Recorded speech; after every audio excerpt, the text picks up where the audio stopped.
selamat datang di video kali ini. Kami dari kelompok 9 akan membagikan video mengenai penyakit demam berdarah dengue atau DBD yang pastinya bakal bermanfaat buat kita. Yuk kita tonton. Apa itu demam berdarah dengue?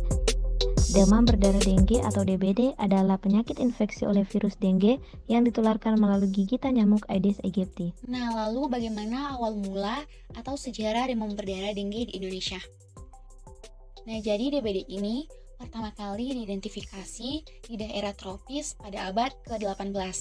Kemudian, awal abad ke-20, epidemi dengue mulai menyebar ke seluruh dunia, termasuk di Amerika Selatan, Asia, dan Karibia. Nah, selama Perang Dunia Kedua, kejadian dengue meningkat pesat di wilayah Asia Pasifik. Nah, kita tahu bersama bahwa Indonesia masuk dalam kawasan Asia Pasifik. Nah, sejak itu, DBD ini telah menjadi masalah kesehatan global. Di Indonesia, demam berdarah dengue pertama kali ditemukan di kota Surabaya pada tahun 1968,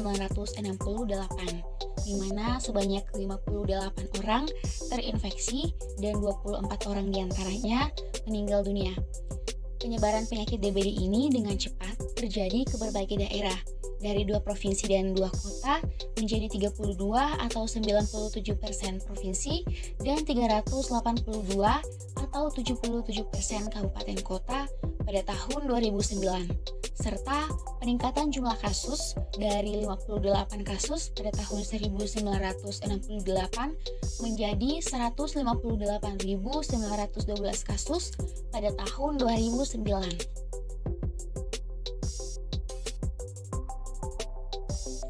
Nah, di Indonesia, demam berdarah dengue atau DBD ini masih menjadi masalah kesehatan dan ancaman serius.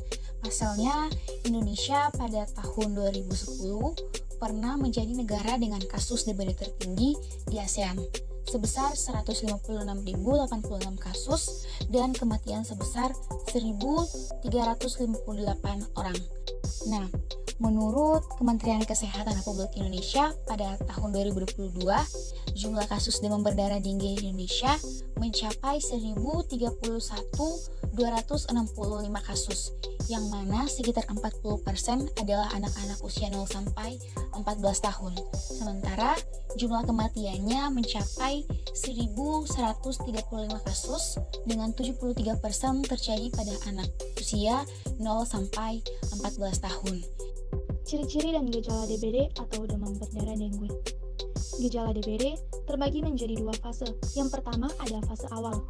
Gejala dan ciri-cirinya seperti: pertama, demam tiba-tiba dan tinggi. Yang kedua, nyeri kepala yang parah, terutama di belakang mata atau nyeri retroorbital. Yang ketiga, nyeri otot, sendi, dan tulang di seluruh tubuh. Yang keempat, mual, muntah, sakit perut, dan diare. Yang kelima, munculnya ruang kulit seperti bintik-bintik merah atau ungu pada kulit. Nah, dalam fase ini, DBD dapat dibedakan dari penyakit lainnya dengan menggunakan tes turniket. Sebagian besar pasien DBD dapat pulih sepenuhnya tanpa memasuki fase kritis. Fase yang kedua adalah fase kritis. Gejala dan ciri-cirinya seperti: yang pertama, menurunnya suhu tubuh yang tiba-tiba. Kedua, peningkatan denyut nadi dan pernapasan. Ketiga, berkeringat dan lelah yang berlebihan.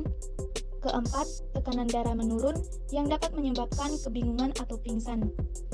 Kelima, munculnya tanda-tanda perdarahan seperti hidung berdarah, gusi berdarah, atau memar di kulit. Keenam, nyeri perut yang hebat dan terus-menerus. Ketujuh, kegagalan organ seperti hati, ginjal, atau jantung. Tahap terjadinya DBD atau demam berdarah dengue. Tahap DBD terbagi menjadi 4, yakni tahap yang pertama adalah tahap infeksi. Dalam tahap infeksi, setelah nyamuk Aedes aegypti yang terinfeksi virus dengue menggigit seseorang, virus akan masuk ke dalam tubuh manusia dan menyebar ke seluruh tubuh melalui aliran darah. Pada tahap ini, orang yang terinfeksi biasanya tidak menunjukkan gejala apapun. Selanjutnya, tahap yang kedua adalah tahap demam. Dalam tahap demam, beberapa hari setelah terinfeksi, penderita akan mengalami demam tiba-tiba, sakit kepala, sakit otot, nyeri sendi, dan lelah. Pada tahap ini, virus dengue mulai menyerang sel-sel darah merah dan trombosit yang dapat menyebabkan penurunan jumlah trombosit dalam darah. Tahap yang ketiga adalah tahap kritis. Sekitar hari keempat atau kelima setelah awal gejala, beberapa penderita mengalami tahap kritis DBD. Nah, pada tahap ini, jumlah trombosit dalam darah penderita menurun drastis yang dapat menyebabkan perdarahan di kulit, gusi, hidung, dan organ dalam tubuh. Penderita juga dapat mengalami shock yang dapat berujung pada kematian jika tidak segera diobati atau ditangani. Tahap yang keempat adalah tahap pemulihan. Pada tahap ini, penderita biasanya mulai merasa lebih baik dan demamnya mulai turun, juga jumlah trombosit dalam darah mulai meningkat. Faktor penyebab terjadinya demam berdarah dengue. Menurut Kementerian Kesehatan Republik Indonesia, faktor penyebab terjadinya DBD yaitu 1. Kurangnya peran serta masyarakat dalam pengendalian DBD. 2. Kurangnya kualitas dan kuantitas tenaga penanggulangan DBD. 3. Infrastruktur dan air bersih yang tidak memadai sehingga bisa mengakibatkan kecenderungan perkembangbiakan vektor yaitu nyamuk Aedes aegypti. Dampak timbulnya penyakit demam berdarah dengue. 1. Dampak ekonomi. Secara langsung dampak ekonomi adalah biaya pengobatan yang cukup mahal. 2. Dampak sosial yang terjadi adalah timbulnya kemanikan dalam keluarga dan berkurangnya usia harapan hidup masyarakat. 3. Dampak bagi kesehatan. Pada demam berdarah ringan, menyebabkan demam tinggi hingga 40 derajat dan timbul gejala sakit kepala, nyeri otot tulang atau sendi, mual dan muntah, sakit di belakang mata, kelenjar bengkak, dan ruam merah. Sedangkan demam berdarah yang parah terjadi ketika pembuluh darah menjadi rusak dan bocor. Tanda-tanda peringatan biasanya muncul gejala sakit perut parah, muntah terus-menerus, pendarahan gusi dan hidung, darah dalam urin, tinja atau muntahan, pendarahan di bawah kulit yang terlihat seperti memar, pernapasan yang sulit atau cepat, kelelahan, dan iritabilitas atau kegelisahan. Upaya apa saja yang bisa dilakukan sebagai pencegahan dan pengendalian penyakit demam berdarah dengue? Menurut Kemenkes, salah satu caranya adalah dengan melakukan 3M+. 3M+ diantaranya menguras tempat yang sering menjadi penampungan air, menutup tempat-tempat penampungan air, dan memanfaatkan kembali barang bekas atau mendaur ulang barang bekas yang berpotensi menjadi tempat perkembangbiakan nyamuk DBD. Yang dimaksud plus adalah bentuk upaya pencegahan tambahan seperti memelihara ikan pemakan jentik nyamuk, menggunakan obat anti nyamuk, gotong royong membersihkan lingkungan, dan lain sebagainya. Pemerintah dalam program pemberantasan sarang nyamuk memperkenalkan suatu metode yaitu Communication for Behavioral Impact yang bertujuan untuk menciptakan perubahan perilaku masyarakat.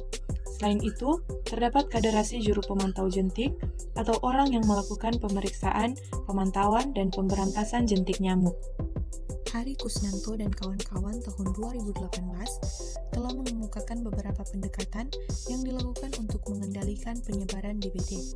Yang pertama ada upaya pencegahan yang meliputi pengurangan vektor, yaitu nyamuk Aedes aegypti, dan peningkatan kewaspadaan masyarakat terhadap faktor risiko terjadinya DBD.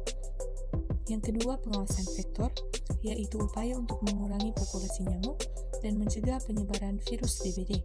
Yang ketiga, ada pengendalian lingkungan, yaitu upaya untuk mengurangi tempat berkembang biak nyamuk. Yang keempat, ada pengobatan yang dilakukan untuk mengurangi gejala dan mencegah komplikasi DBD.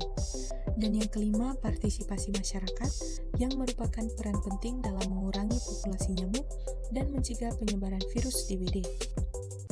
Upaya pengobatan demam berdarah dengue bisa dilakukan secara modern, yaitu dengan instalasi rawat inap atau opname.